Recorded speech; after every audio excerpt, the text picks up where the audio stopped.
Ladies and gentlemen, welcome to a special edition of Personal Injury Perspective, What the Insurance Industry Does Not Want You to Know. And we're very happy to be joined by a special guest today, Bhaveen Jani. Bhaveen is a certified attorney at Stark & Stark. He is a trial lawyer, and he handles personal injury cases. And Bhaveen, welcome. Thank you. Thank you, Rob.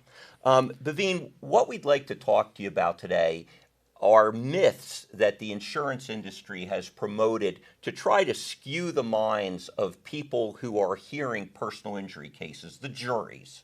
And I understand from speaking with you earlier that one of the biggest things that you hear when you're picking a jury is the woman that spilled hot coffee on herself. I think her name was Stella Liebeck, and she allegedly received millions of dollars in a personal injury lawsuit.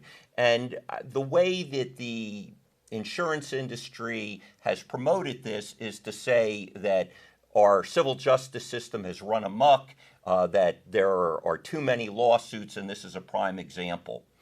What is the insurance industry keeping from the average person on the street that they need to know about? Thanks, Rob. So honestly, it comes down to misinformation and actual facts. That's what the insurance company doesn't want you to know. In terms of that case, I hear it all the time whenever I'm picking a jury. And so what happened in that case actually is that Miss Liebeck went to the McDonald's and she was served some coffee. The coffee that she was served was between 180 and 190 degrees Fahrenheit. And what the optimal drinking temperature is typically 140 to 150. So we're talking about between 40 and 50 degrees warmer than it should have been. The temperature in the case actually caused third-degree burns with within seconds into coming into contact with her skin. She's 79 years old. She had the cup between her legs, and she was just moving the lid, and it opened up, and she actually had some cotton jogging pants on. She was hospitalized for about 8 days because of this, and she underwent skin grafting and had about 2.5 years of medical treatment. The issue in the case is that McDonald's knew about this problem and just didn't do anything about it. How did they know about it? So about 10 years before this whole incident occurred, they had about 700 different incidences where folks burned themselves because of this very hot coffee, and sometimes they've even settled cases for up to $500,000 before this incident occurred. And to McDonald's at that time, they had their corporate representative who spoke about what happened with the knowledge that they had with these burns. And so they admitted to it that that there is a serious risk of harm and burning yourself. But what their argument was, which the jury clearly was not satisfied with, is that the number of burns was insignificant compared to the billions of cups of coffees that they were served each year.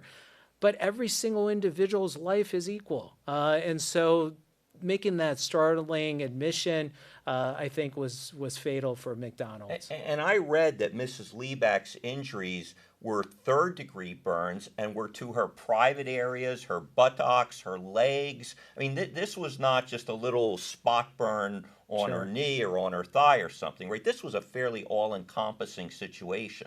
Yeah, I mean, so it led to some permanent disfiguration, and also damage to the nerves there. And when she was in the hospital for those 8 days, she lost about 20% of her body weight as well. So she suffered tremendously because of this negligence. And McDonald's had prior notice of this incident and an issue and just failed to do anything about it. This was literally a ticking time bomb. It was going to happen to someone. Unfortunately, it happened to this woman. And this really is a prime example of how the insurance industry takes something out of context, presents it on a broad perspective to the public, the people that serve on juries, and then when people sit down on a jury to deliberate, they have this in the back of their mind when what they were told was really not the case. Is that fairly accurate? Yes, absolutely. It's really just misinformation. It's cherry picking. It's different tactics that the insurance company will employ in order to kind of push their agenda. And it's unfortunate. This wasn't some sort of little little burn in a small part of someone's body that quickly dissipated.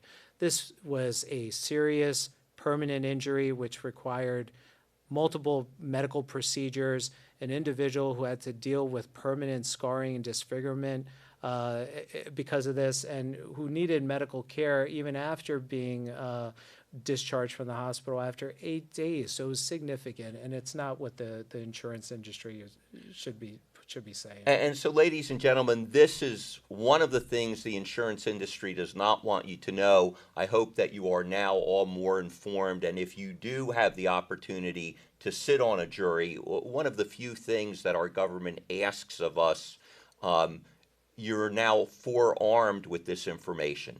Thank you. Thank you, Bhaveen, and thank you, ladies and gentlemen. Thank you.